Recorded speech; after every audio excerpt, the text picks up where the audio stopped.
Purihin po ang Panginoong Sus, mga minamahal. At ako po'y nagpapaalala sa inyo sa mga simpleng video pong ito. Ako po'y nagpapaalala lamang sa inyo patungkol po ito sa parusang impyerno at sa kaligtasan na tanging sa Panginoong Sus lamang. At tanging Panginoong Sus lamang po ang marapat na purihin, sambahin, ang Ama at ang Panginoong Kristo na pinagmula ng langit at ang lupa. Mga minamahal, sa paalalang po ito, nawa ay huwag niyo pong masamain. Bilang isa sa mga alagad ng Panginoong Sus, ako po ay nagpapaalala lamang sa inyo patungkol nga po ito sa parusang impyerno. Ipinapaunawa ko po sa inyo at gusto ko pong ipaunawa, ipabatid, mga minamahal ko mga kaibigan, mga kababayan, na napakahirap po sa impyerno.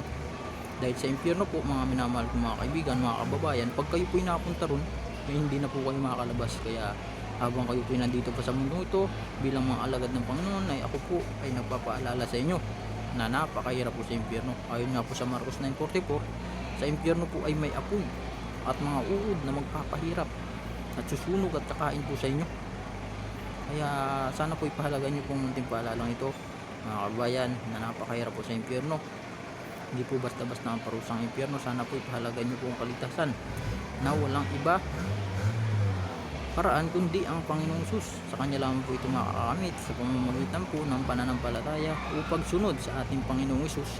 Tayo po ay maliligtas sa parusang impyerno sa pamamagitan ng pagtanggap natin sa ating Panginoon bilang Panginoon at tagapagligtas at pagsunod sa kanya mga utos. At napakasimple po ng ipinapagawa ng ating Panginoon, ang Panginoong Sus, na siya po ay ating ibigin. Ibigin po natin ang ating kapwa.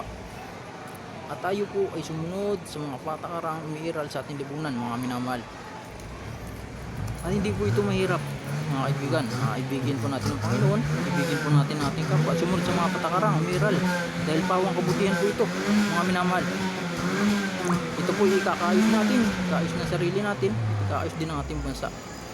At ikakaayos ng ating mga kapwa.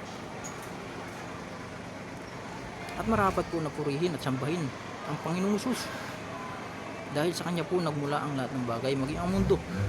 At ang hindi nakikita at nakikita, ipawang sa kanya po nagmula. Kaya't marapat po na purihin at sambahin natin ang Panginoong Sus na nagmamahal sa atin at nagmamay-ari ng lahat. Purihin po ang Panginoong Hesus. Mahal po tayo ng Panginoong Sus.